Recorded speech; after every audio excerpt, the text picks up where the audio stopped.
What's going on, everybody? Welcome back to another episode of Steelers Rewind. Nick Farabaugh here with you guys. I am live here in Gillette Stadium. The Steelers win 21-14. I've covered a lot of crazy games on this beat because the Pittsburgh Steelers are the Pittsburgh Steelers and they like to make things hard. They made things hard today. 5 turnovers, and it was still in question until a late drive by the Steelers and another forced fumble by Nick Herbig. So what a crazy game this was, and a jumbled mess all around, really. So let's talk about this. So you look at the defense, and it's a mixed bag. I mean, they did some really good things. Obviously, 5 turnovers.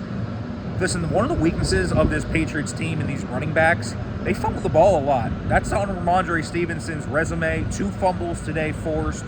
I thought that they were very opportunistic in the right ways, and they could have had more. They had the pick. What a play by Cam Hayward, and what a game he had. Cam Hayward, a sack, 6 pressures. He was everywhere in the tip ball to get the pick to Eccles. Just a really, really good play by him. I thought the pass rush was really, really vibing today. 25 pressures, 5 sacks on Drake May. Nick Herbig had 8. Watt had 5. He had 2 sacks. I thought Derrick Harmon played a really good game, man. And it was in a limited snap count. And that's what I thought was really encouraging about what Derrick Harmon did today. Was he looked strong, he looked stout, he looked explosive, he looked just really kind of ingratiated already. He didn't look like a rookie, like he looked like a vet. And I thought that was really encouraging. If you're the Steelers, you see somebody like that, that's really encouraging to me to see from your rookie. I thought Brandon Eccles played really well. This defense did get charred up in the passing game, the short passing game in particular, and 3rd and longs. How do you not get off the field on 3rd and longs? They lost a lot on 4th and 1. They allowed 4 4th down conversions. They didn't allow the key one, which was the last one. But they got charred up and down the field through middle of the field passing. They had 2 more miscommunications on the touchdowns. They allowed over 300 yards, but they did do some positive things. But let's be real here, this defense can be a lot better. They were better in run defense. Drake May got a few of them kind of scrambling, but in terms of designed runs, these running backs for the Patriots, 22 rushes for 74 yards. You'll take that every day of the week. So pluses and minuses for the defense. The defense clearly, I think, kind of put this team on its back with a lot of those forced turnovers. For the offense, I mean, great start. They ran the ball down their throat. A lot of just basic stuff. Inside zone, duo, some outside zone. It wasn't anything fancy. They were just dressing it up. I thought their scripted plays were really strong. And the Steelers have had a really good start to the year on their scripts. You look at it, touchdown in the first game, field goal the second game, touchdown. So last year, they didn't get any of those.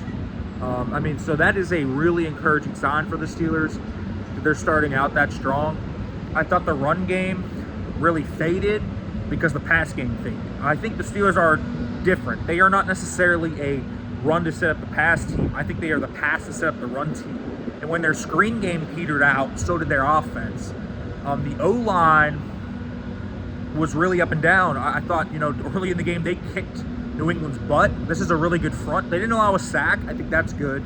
They allowed 10 pressures. That's not bad considering what they had. Aaron Rodgers with, I think, a 5.1 average depth of target today. It was a lot of screens, a lot of quick game. But he made big plays when they needed it. The DK throw was a dot. Calvin with the great route for the touchdown. So there were a lot of positives from this game too. But this offense is a little inconsistent. They're really sporadic. They're either really good or they're just, it's kind of like all or nothing. It's really weird. But when they get in the red zone, they're great. This is a great red zone offense. They're 6 of 7 for touchdowns right now in their red zone trips. And whenever they get over the 40-yard line, Boz has been automatic, which has been really helpful. So their margin of error is a little bigger, certainly I think, than it was last year, just because they're such a good red zone football team right now. But they are a team that needs to kind of understand how to put drives together. I think play sequencing is part of that. I think the O-line struggles are part of that. I think they don't have great weapons. And I think Rodgers is a point guard right now. He's not a guy that you want necessarily putting it on your back. He has moments where he can, and he has other moments where he doesn't. And obviously that was the pick. But today, was a really odd game for the Steelers where it felt like it should have been more in control with 5 turnovers forced, but it wasn't. And they were kind of up and down, but they are 2-1. And so, you know, they are in the light part of their schedule right now. The Vikings are next week. No J.J. McCarthy. Carson Wentz coming up in Ireland. We'll see how that goes. That's a really good roster, at least. And I think will be more of a test. They have a great OC in Kevin O'Connell. But the Steelers right now, 2-1, feeling pretty good about themselves despite, I think, having some obvious flaws to this team. So we'll see how they go next week. I will be in Ireland giving you guys coverage every day. I think that'll be a lot of fun. Make sure to like, comment, subscribe, turn on the notification bell for more, everybody. Thanks for watching.